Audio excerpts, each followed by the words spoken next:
twongeye kubasuhuza abakurikiye C4 TV nk'uko nabimujeje turi hano kandi turakomeza tuhabe ku bwanyu turi kumwe n'umupapa papa bakwi Steven Shogo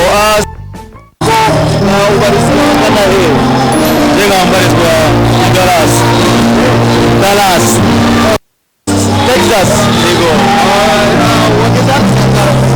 nageze hano ejo isaza umugoroba mu by'ukuri nk'umuntu ukuze w'umutama uyu munsi wo kwibohora cyangwa se hari uburyo bari kubyita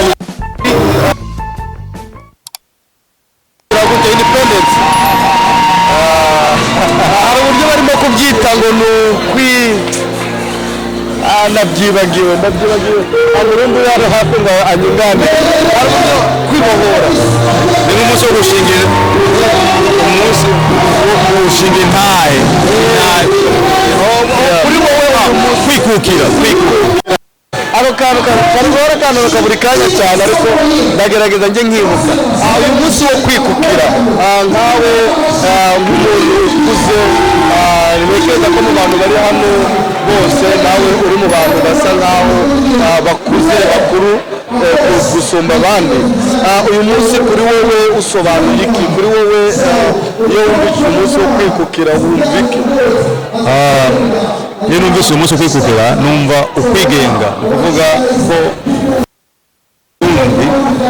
barageze baravuga ati igihugu ni gwacu twebwe nyine dushobora kwitwara nyine nta muntu agomba kubagarira hejuru kudutwara adukoresha ibyo agomba kuvuga ni umunsi wo kwikura ko intwaro y'akavamahanga abarundi bonyine bakitunganiriza intwaro yabo bakaraba umutungo wabo akaba ari bo bawufise ko ukuboko bawukoresha icyo bashaka ku nyungu z'abanyagihugu babo. Murakoze cyane.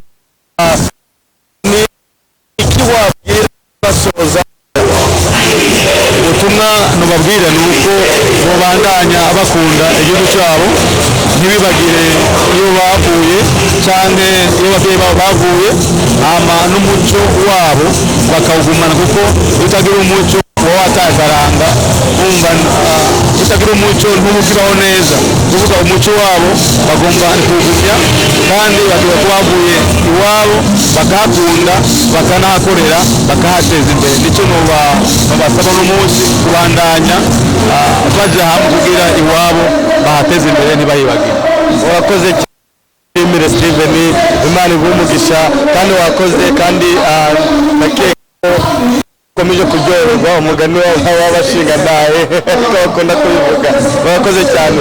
C4 TV umusaza nk'uko ngo agahugu umuco akanga umuco ati ntimukagerageze kwibagirwa aho mwaturutse mujye mukomeza gusigasira amateka ndetse mukomeze no kwibuka iwanyu. C4 subscribe and tell your TV2 and I hope you enjoy this show. Subscribe, comment and share. I'll see you back again. See you soon.